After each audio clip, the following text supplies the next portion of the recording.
اقتدار بدل گیا تھا مگر خواب وہی تھے۔ جمہوریت کے شور میں نظم کی صدا بلند ہوئی اور اس صدا کا نام تھا جنرل محمد ایوب خان۔ لیاقت علی خان کی شہادت کے بعد پاکستان سیاسی عدم استحکام میں ڈوب گیا۔ ہر سال ایک نئی حکومت، ایک نیا وزیر اعظم اور بڑھتی ہوئی بے یقینی۔ 1958 میں جب مارشل لا لگا تو عوام مایوس ہونے لگی۔ جنرل ایوب خان نے وعدہ کیا کہ وہ پاکستان کو نظم، ترقی اور خوشحالی کی راہ پر لے جائیں گے، اور اسی وعدے سے ایک نئے دور کا آغاز ہوا جسے بعد میں ڈیکیڈ آف ڈیولپمنٹ کہا گیا۔ بیونڈ احتشام کے معزز دوستوں، السلام علیکم۔ ہسٹری آف پاکستان کی ایک اور نئی ایپیسوڈ میں خوش آمدید۔ ناظرین، اس کیس میں ہم بات کریں گے اس دور کی جب فوج پہلی بار اقتدار میں آئی، جب ملک میں صنعتی انقلاب برپا ہوا اور جب پاکستان کو دنیا نے ترقی کرتی ریاست کے طور پر تسلیم کیا۔ یہ کہانی ہے نظم، ترقی اور طاقت کے توازن کی، ایک ایسے خواب کی جو چمکا بھی اور بکھر بھی گیا۔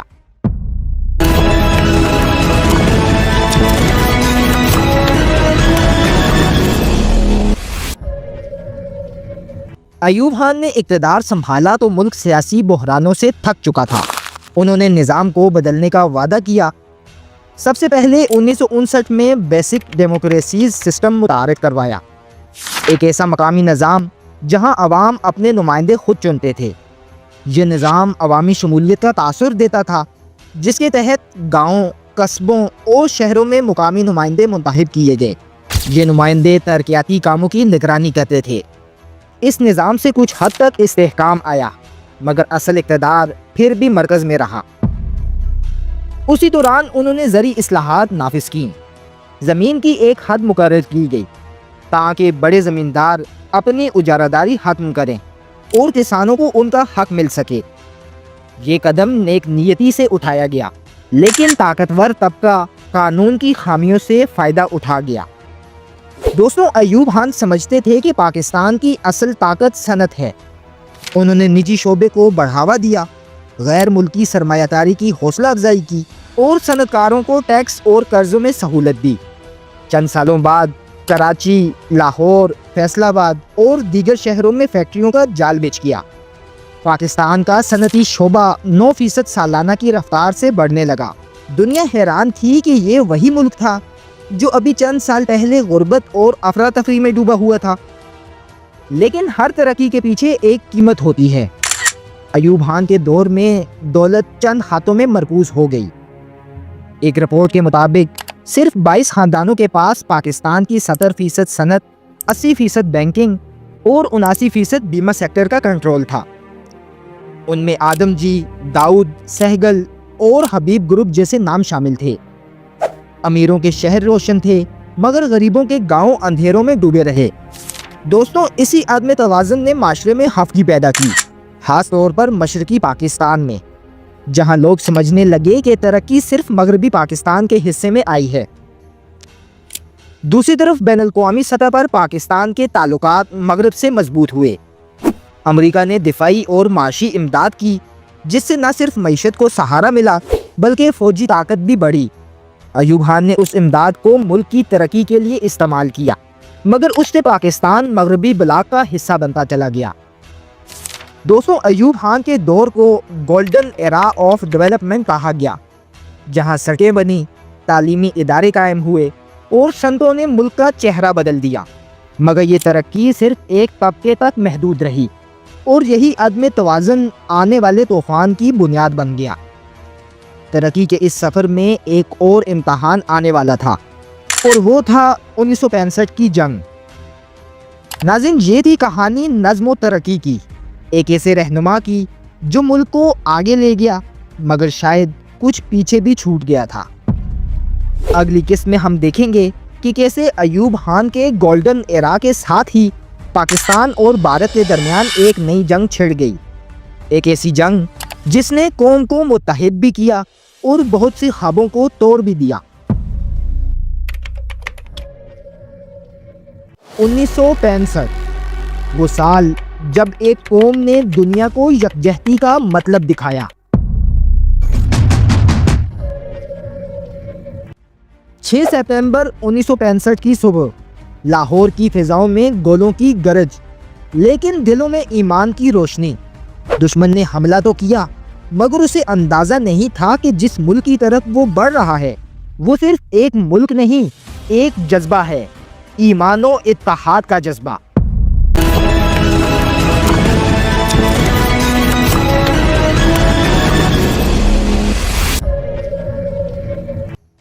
انیس سو 65 کے آغاز میں رن آف کچھ کے علاقے میں پاکستان اور بھارت کی سرحدی جھڑپیں ہوئی۔ یہ لڑائی محدود تھی، مگر اس نے آنے والے بڑے تصادم کی بنیاد رکھ دی۔ اگست 1965 میں پاکستان نے آپریشن جبرالٹر کے نام سے ایک خفیہ منصوبہ شروع کیا۔ منصوبے کا مقصد تھا کہ کشمیر میں بھارتی ناحق قبضے کے خلاف عوامی بغاوت کو ابھارا جائے، لیکن بھارت نے یہ کارروائی حملہ سمجھ کر بھرپور فوجی جوابی کارروائی شروع کر دی۔ 6 سپتمبر 1965 بھارتی فوج نے اچانک لاہور اور سیالکوٹ کی سرحدوں پر حملہ کر دیا۔ صبح کے 4 بجے جب توپوں کی آوازیں سنائی دیں تو لاہور کے باسی جاگے، مگر خوف سے نہیں، ایمان سے۔ ہر گلی، ہر محلے میں لوگ فوج کے لیے نکل آئے۔ پاکستانی فوج نے دشمن کو روکنے کے لیے ہر محاذ پر جان ہتھیلی پر رکھ لی۔ بریگیڈیئر عظمت حیات، میجر شبیر شریف اور سینکڑوں جوانوں نے وہ کردار ادا کیا جس نے قوم کو ہمیشہ کے لیے سرخرو کر دیا۔ برکی، واہگہ اور بیدیا کے محاذ پر ایسے مناظر دیکھنے کو ملے جنہیں تاریخ کبھی نہیں بلا سکتی۔ دوستوں، شہریوں نے بھی بھرپور ساتھ دیا۔ لاہور کے طلباء، دکاندار اور مزدور سب فوج کے ساتھ کندھے سے کندھا ملا کر کھڑے ہو گئے۔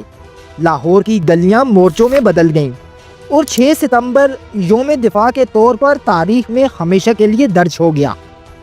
ناظرین، زمینی جنگ کے ساتھ ساتھ فضاؤں میں بھی ایک تاریخی داستان لکھی جا رہی تھی۔ ایم عالم، ایک ایسا نام جس نے دنیا کے ریکارڈ توڑ دیے۔ صرف 1 منٹ میں 5 بھارتی طیارے مار گرائے۔ ان کے ساتھ ساتھ ایئر مارشل نور خان اور دوسرے پائلٹس نے بھی پاکستان ایئر فورس کی شان بڑھا دی۔ اس وقت پوری قوم ایک نعرے میں متحد تھی: پاکستان زندہ باد۔ ناظرین، یہ صرف فوج کی نہیں، ایک قوم کی جنگ تھی۔ خواتین نے زیورات عطیہ کیے، طلباء نے خون دیا اور مساجد میں رات دن دعائیں جاری رہیں۔ لاہور کے محاذ پر میجر عزیز بٹی نے 6 دن تک دشمن کے حملوں کا مقابلہ کیا، حتیٰ کہ شہادت کو گلے لگا لیا۔ ریڈیو پاکستان سے آواز گونجی کہ پاک فوج کے جوانوں نے اپنی جانیں وطن پر نچھاور کر دیں، پر دشمن کو لاہور کے دروازے سے آگے نہ بڑھنے دیا۔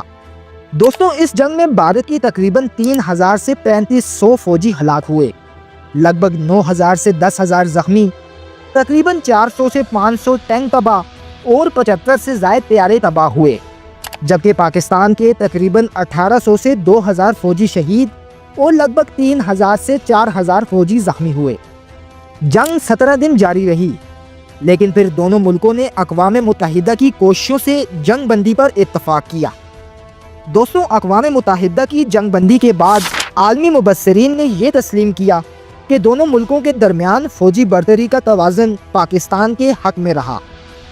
بھارتی افواج لاہور اور سیالکوٹ پر قبضہ کرنے میں ناکام رہیں، جبکہ پاکستان نے کشمیر کے کئی محاذوں پر علاقائی برتری حاصل کی۔